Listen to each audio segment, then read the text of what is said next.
नमस्कार गौरव जी, मैं आप सबको सबसे पहले आपसे पूछ रहा हूँ, भाटी जी आपसे पूछता हूँ, आप स्टूडियो में, आप मुझे बताइए, अब तो ये खत्म हो गया कि संविधान नहीं बदला जा रहा है, जो सारी बातें हो रही थी आप भी कह रहे थे, और आप क्या बीजेपी के खुद के नेता कह रहे थे, कई नेता ऑन रिकॉर्ड कैमरे पकड़े गए बोलते हुए कि संविधान बदलना है, संविधान बदलना है।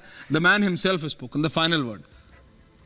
भारतीय संविधान के प्रति राष्ट्रीय स्वयंसेवक संघ, हिंदू महासभा और भारतीय जनता पार्टी, जिसका नाम पहले भारतीय जनसंघ होता था, इनकी कभी आस्था नहीं रही। ये कभी संविधान से सहमत नहीं रहे। अच्छा। ये समय समय पर जब 26 नवंबर 1949 को भारत का संविधान सभा में स्वीकार किया गया था, उसके बाद भी गुरु गोलवलकर ने ऑर्गेनाइजर अखबार में लेख लिख कर कहा था कि हम इस संविधान से सहमत नहीं हैं। ये कटिंग पेस्टिंग का संविधान है, हम मनुस्मृति पर आधारित संविधान चाहते हैं। तिरंगे झंडे के प्रति इनकी कभी आस्था नहीं रही। 2002 तक आरएसएस ने अपने किसी मुख्यालय पर या किसी कार्यालय पर झंडा नहीं फहराया, तिरंगा झंडा। और आज भी जब इनकी कहीं सभाएं होती, कार्यक्रम होते हैं, तो वहाँ इनका भगवा झंडा ही होता है, तिरंगा नहीं होता है।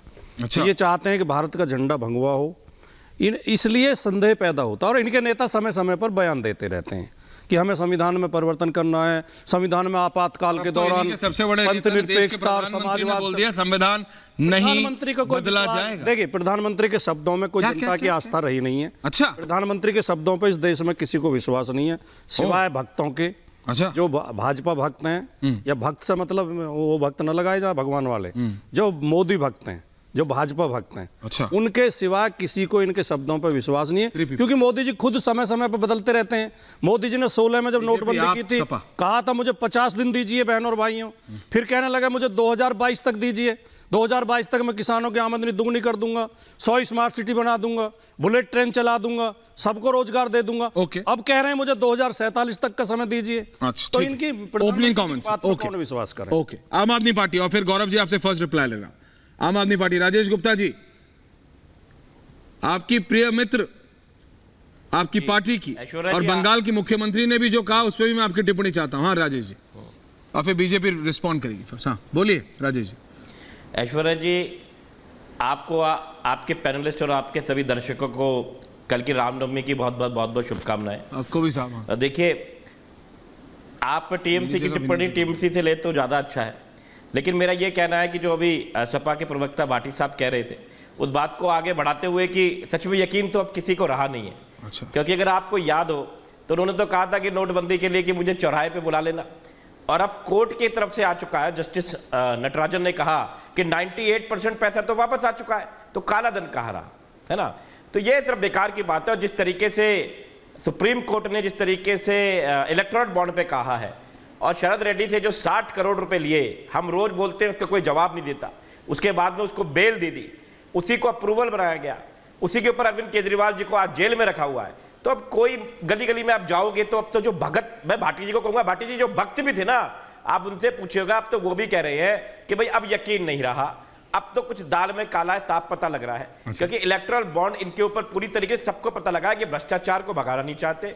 उल्टा जब ये कहते हैं कि हर भ्रष्टाचारी को खत्म कर दूंगा, बिल्कुल नहीं छोड़ूंगा, तो उसका मतलब ये कि अपनी पार्टी में ले लूंगा, चाहे अजित पवार के नाम पे ले लूंगा, ठीक है, चाहे हिमंत बिश्व शर्मा के नाम पे ले लूंगा, बस अपनी पार्टी में ले लूंगा, किसी भ्रष्टाचारी को किसी और पार्टी में नहीं छोड़ूंगा। अच्छा। तो अब जनता को यकीन नहीं है, जनता इस बात को समझ चुकी है कि ये इधर उधर की बातें करेंगे, महंगाई पे बात नहीं करेंगे, बेरोजगारी पे बात नहीं करेंगे, देश के विजन पे बात नहीं करेंगे, युवा के लिए नहीं बात करेंगे, दुनिया का सबसे युवा देश है, ये शिक्षा चिकित्सा पे बात नहीं करेंगे। आम आदमी पार्टी लगातार करती रही, ये बात करेंगे। ठीक है राजेश जी, जवाब ले रहा हूं बीजेपी का, गाल बजाने की बातें और कुछ नहीं।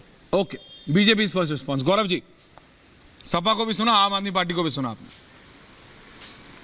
देखिए ऐश्वर्या जी, ऐसा है कि जैसे जैसे 4 जून की तिथि पास आती जाएगी, इनके चेहरों की सूजन, इनकी भाषा की मर्यादा, चेहरे की सूजन बढ़ेगी और भाषा की मर्यादा टूटेगी। ये इसलिए है कि ये बहुत निराश हैं, हताश हैं और अंदर से डरे हुए भी हैं। निराश और हताश इसलिए हैं कि इनका इंडिया अलायंस पैदा होने से पहले ही उसकी भ्रूण हत्या हो गई, और डरे इसलिए हुए हैं, जैसा नरेंद्र मोदी जी ने कहा है कि भ्रष्टाचार पे 0 टॉलरेंस है, और भ्रष्टाचार को और भ्रष्टाचारियों को जड़ से उखाड़ देना है। हम सब जानते हैं पापी आपके लीडर कहाँ हैं। 15 महीने से मनीष सिसोदिया जेल में हैं, अरविंद केजरीवाल को बेल नहीं मिल रही, और इसीलिए इस तरह की अनर्गल टिप्पणियां करते हैं। लेकिन क्योंकि बात संविधान से शुरू हुई थी और संविधान के बारे में थोड़ा सा मैं भी जानता हूं, तो मैं दर्शकों से यह साझा करना चाहूंगा।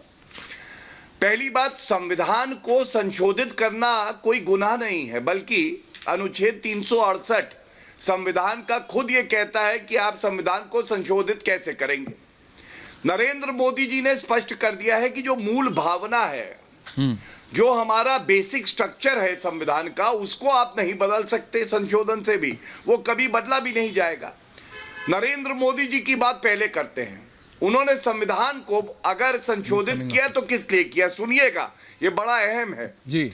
अनुच्छेद 370 संविधान संशोधन हुआ, देश की अखंडता को और मजबूत कर दिया। 75 साल जो अस्थाई जो है प्रोविजन था आर्टिकल 370, जिसको छूने की हिम्मत कांग्रेस पार्टी और विपक्षी दलों में नहीं थी, हाँ जी। उसको संशोधित करके भारत को और मजबूत किया। दूसरी बात, गरीबों को शक्ति देना, EWS इकोनॉमिकली वीकर सेक्शन के लिए 10% जो है रिजर्वेशन लाए, संविधान में संशोधन हुआ। इतनी बड़ी सोच थी कि कई विपक्षी पार्टियां जो हर बात पे गाली देती हैं नरेंद्र मोदी जी को, उनको भी समर्थन करना पड़ा। तीसरी बड़ी बात, जो हमारी आधी आबादी है महिला, उनको सशक्तिकरण, आपको पता है 6 साल 7 साल तक एक सदन से पास करा के वो बिल दोबारा नहीं लाई कांग्रेस पार्टी। उस महिला शक्ति वंदन अधिनियम कौन लाया? नरेंद्र मोदी जी। संविधान का संशोधन हुआ ईश्वर है जी, लेकिन संविधान का संशोधन किस लिए हुआ? कि महिलाओं को, उनकी ताकत को हम पहचाने और आगे बढ़ाए। अब दूसरी तरफ आते हैं, 105 बार इतिहास में संविधान का संशोधन हुआ है। आपको मालूम है सबसे काला अध्याय क्या है? 42वां संशोधन इमरजेंसी में इंदिरा गांधी ने किया था। क्या कहा था? नागरिकों के जो मूल अधिकार हैं, जो अंबेडकर साहब ने कहा था आत्मा है हमारी संविधान की, अगर इमरजेंसी लगेगी, आपातकाल लगेगा, तो उसका भी हनन हो रहा है तो आप न्यायालय नहीं जा सकते। आज कौन खड़ा हुआ है ऐसी कांग्रेस पार्टी के साथ? यही पापी आप और यही टूटी साइकिल समाजवादी पार्टी। दूसरी बड़ी बात, आपको मालूम है उस 42वें संशोधन को किसने खत्म किया? उसको खत्म किया हम लोगों ने, क्योंकि हम जानते हैं कि ताकत क्या होती है संविधान की। तीसरी बड़ी बात, आप जनता से पूछिए, वो कह रहा है, वो कह रही है मोदी की गारंटी पे मुझे विश्वास है, और विपक्ष की तो ये हालत हो गई है, वो चल भी नहीं पा रहे, वो रेंग रहे हैं, और उनकी बातों पे ये भी विश्वास नहीं है कि एक सकारात्मक विपक्ष की भूमिका भी निभा सकते हैं लोकतंत्र में या नहीं।